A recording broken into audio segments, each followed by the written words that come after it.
Miles de mujeres convivimos diariamente con nuestro maltratador. El confinamiento ha endurecido esta situación. Necesitamos ponernos a salvo de esta violencia machista.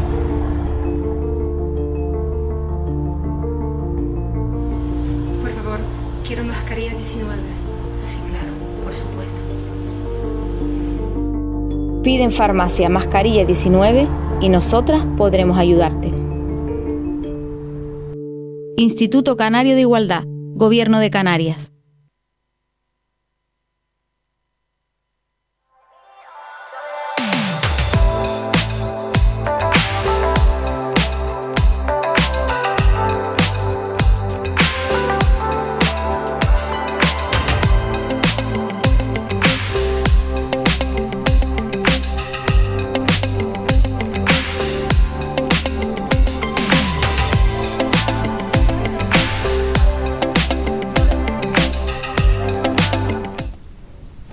Muy buenas tardes y bienvenidos al programa sobre igualdad de género, un programa producido por la Asociación Canarias Habla y financiado por el Gobierno de Canarias. En esta tarde de hoy hablaremos sobre la violencia de género y para ello contamos con Ángeles Artiles Aullanet, licenciada en Derecho y Criminología con máster en Cooperación al Desarrollo y actualmente doctoranda en Sociología. Muy buenas tardes. Buenas tardes.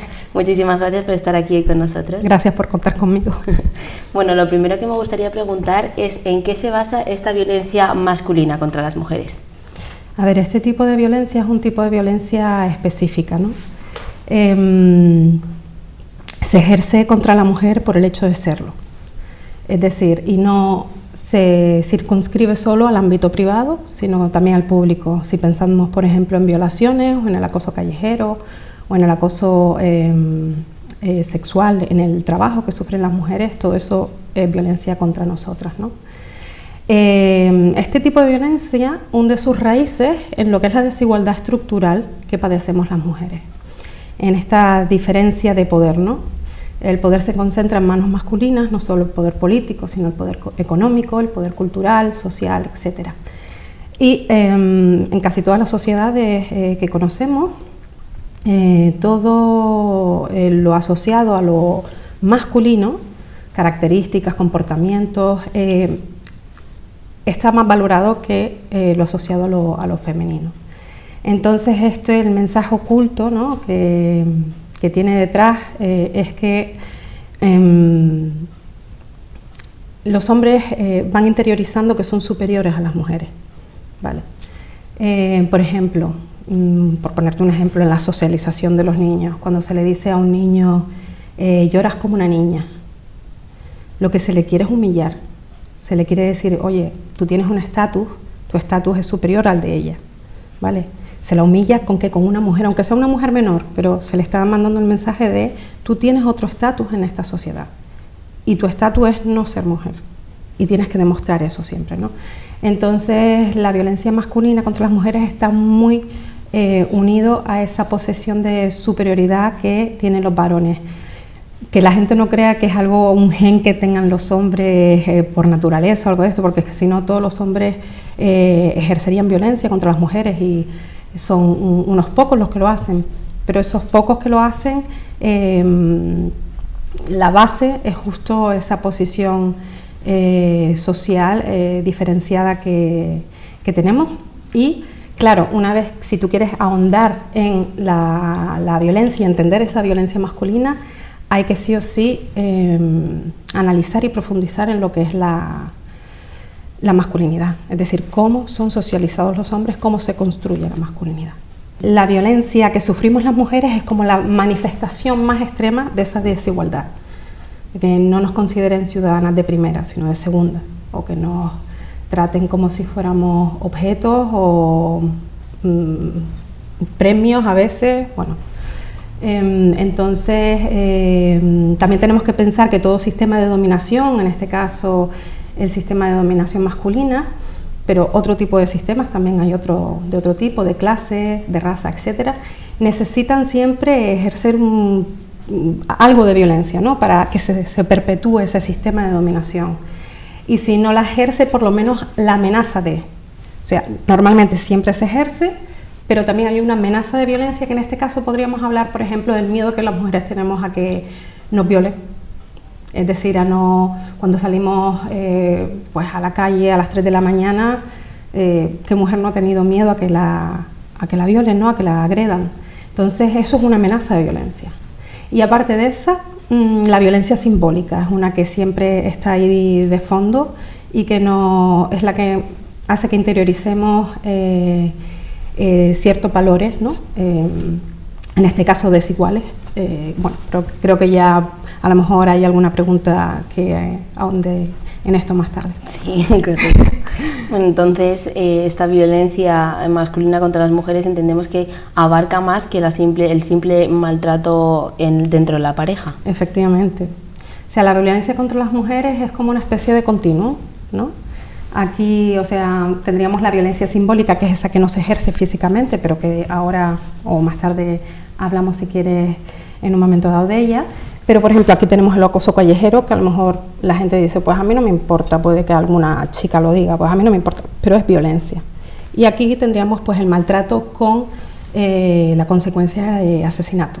O sea, sería pues eso, que te asesinen, sería pues ya lo máximo que pueda alcanzar la violencia masculina, ¿no?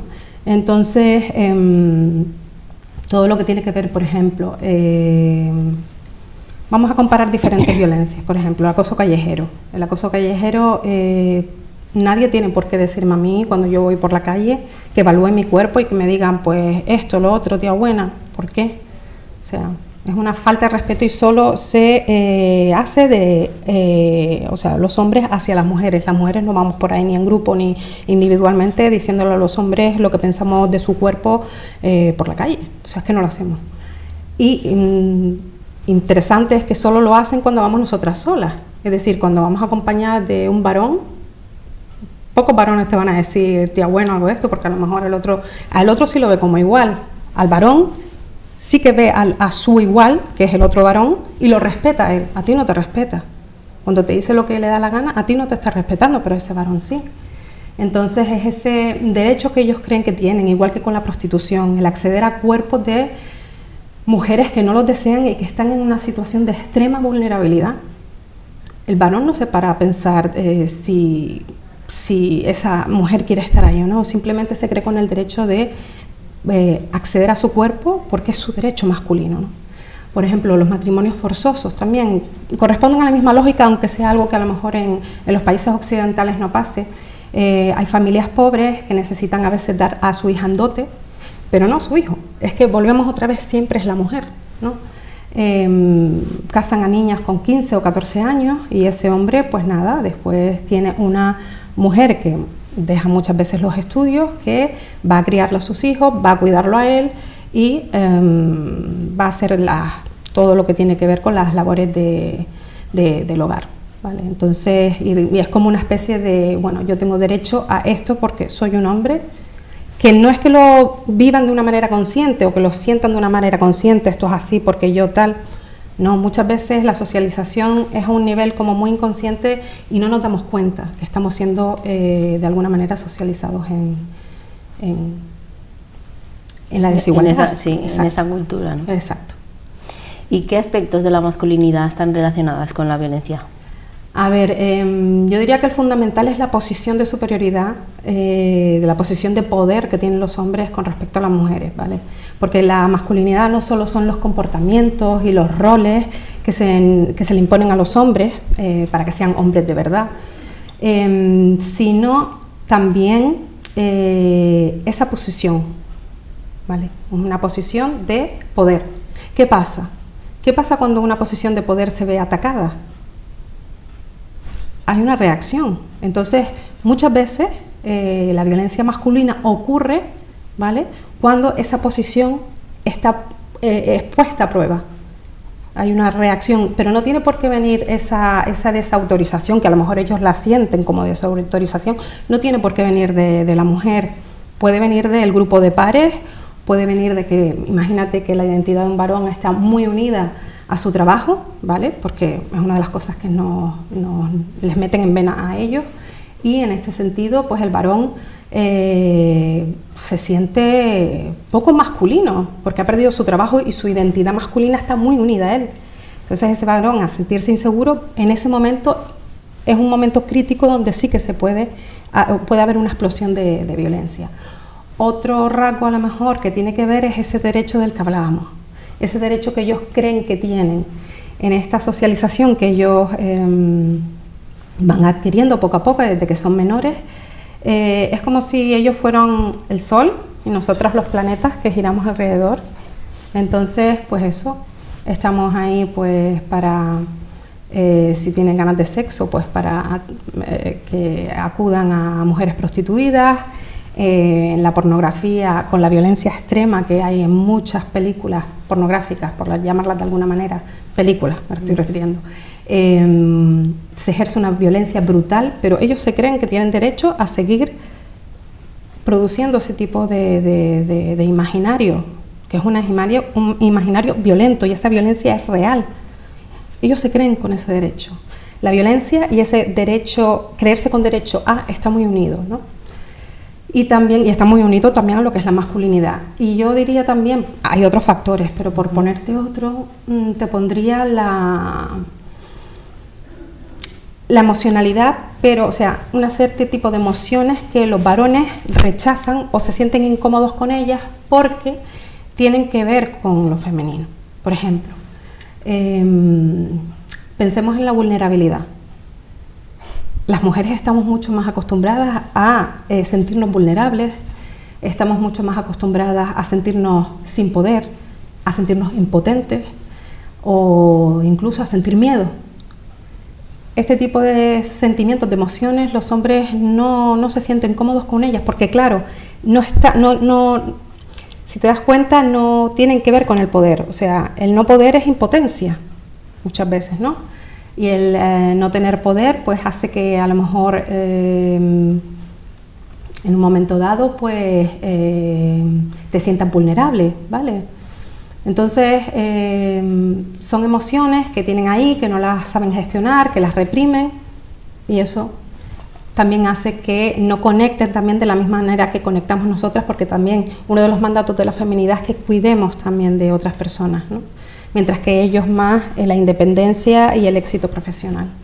Entonces ese tipo de todo lo que tiene que ver con esa represión de ciertas emociones está también relacionado con la violencia que ejercen, y también yo diría el que los eduquen en la agresividad y en la ira. O sea, muchas películas están continuamente, o los videojuegos que son muy violentos.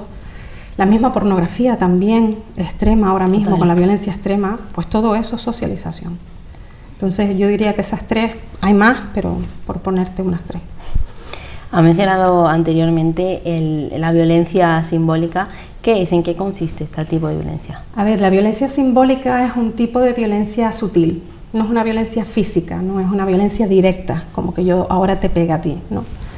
Según Bourdieu, que es el que habló de este tipo de violencia, es cuando un grupo, ¿no? el grupo que domina, impone su visión del mundo al grupo que es dominado, ¿vale?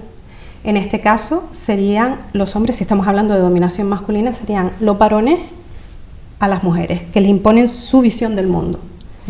Su visión del mundo, ¿cómo lo hacen? A través de la representación cultural, a través del lenguaje, a través de los medios de comunicación, a través de la literatura, a través de la publicidad. Un ejemplo, pues por ejemplo, que siempre la mujer en la publicidad se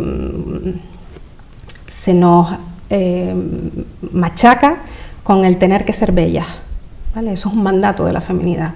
O el que siempre estemos relacionadas con el cuidado de los niños o el cuidado del hogar, o sea, hacer las labores del hogar. Todo eso son mandatos que hace que tú tengas una posición y que los hombres tengan otra. Ellos están más encaminados, si te das cuenta, la publicidad está más encaminada a que los hombres a lo mejor, pues, tiempo de ocio. Exacto. Los coches es, vamos, una de las máximas en publicidad, y también el éxito profesional. Muchas veces te lo venden como el éxito profesional, o como si tienes este coche tendrás estas mujeres. Somos siempre como una especie de accesorio, si te das cuenta. Y también en las películas muchos hombres tienen pues un personaje súper interesante, y en muchas películas la mujer no se siente completa hasta que o es madre o tiene un hombre que la ama. Y es como, no, o sea, Entonces, claro, todo eso lo vamos interiorizando desde que somos pequeñas y pequeños. Entonces, todo tipo de narrativa, ¿vale?, que legitime o que de alguna manera reproduzca ese sistema de dominación está siendo, o sea, es violencia simbólica en este sentido. Bueno, yo creo que todo el mundo estamos de acuerdo en que eso es un problema. ¿De qué manera se puede erradicar esta violencia masculina? Pues la violencia masculina, lo fundamental sería que abolir la masculinidad y la feminidad, las dos. Es decir, esos roles, esos comportamientos que se asocian a lo femenino y a lo masculino, cargárnoslos realmente. Porque, como dije antes, no solo son esos comportamientos y roles, sino esa posición de superioridad que ellos tienen en la sociedad. Entonces, si ellos ya no son superiores, no tienen nada que defender. Date cuenta que lo que están defendiendo es un estatus. Están defendiendo su estatus de superioridad. Y siempre lo defienden de cara a ¿qué? Lo más débil. Date cuenta que la violencia masculina también está muy unida a que las mujeres no nos podemos defender de la misma manera que ellos, ¿vale? Por eso la ejercen sobre nosotras también. No solo por toda la ideología que lleva detrás, sino también por la diferencia de fuerza física. Eso también es importante en este tipo de violencia. Y bueno, pues campañas de sensibilización, y sobre todo pues que todo lo que tenga que ver con la educación en igualdad se introduzca no solo en colegios, sino también en institutos, en la universidad, y es que en todos los ámbitos de nuestra vida debería ser prioritario. Pero para eso hace falta mucho dinero y sobre todo voluntad política de cambiar las cosas. Me resulta curioso cuando hablamos pues, de todos los aspectos, por ejemplo, masculinos que están relacionados con la violencia, que usted dice que es como aspectos sociológicos, es decir, de la sociedad. Porque si sabemos todo esto, no le ponemos una solución. Yo creo que básicamente no hay voluntad, ¿vale? No hay voluntad. Date cuenta, si cambiásemos, date cuenta que el sistema patriarcal está unido al sistema capitalista, ¿vale? ¿Cuánto trabajo gratuito hacen las mujeres? ¿Cuánto? A lo mejor un 30%. Si las mujeres llegara un momento en que las eduquen en igualdad y le dicen, mira, es que esto no lo tienes por qué hacer, porque esto es un mandato, realmente no es que tú tengas un gen cuidador que te hace desvivirte por los demás y ser feliz y que tu identidad femenina esté unida, que todos sean felices.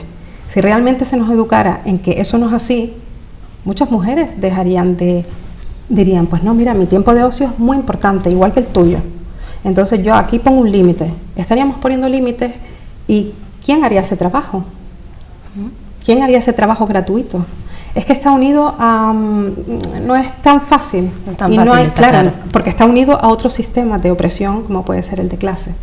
Entonces, no es tan fácil y no hay voluntad. Además, si yo, como hombre, a nivel inconsciente, porque no creo que muchos de ellos lo hagan a nivel consciente, ¿no? Tengo poder y tengo una serie de privilegios, por ejemplo, yo he hablado con hombres jóvenes de 20 y pico, me dicen, bueno, yo ahora mismo pues no me iría, yo hablando siendo totalmente contraria a la prostitución, pero ellos no se cortan un pelo, ellos te dicen, no, yo ahora mismo no consumiría prostitución, pero a lo mejor dentro de 40 años tengo 60, hace tiempo que no tengo sexo, pues tengo derecho a... Está claro que ese es un problema y yo siempre lo digo que la base es la educación, así que ojalá podamos conseguir que esto se solucione y que esto cambie. Muchísimas gracias de nuevo por estar aquí, ha sido un placer tenerla. Muchísimas gracias por invitarme. Nosotros nos vamos a publicidad y enseguida volvemos.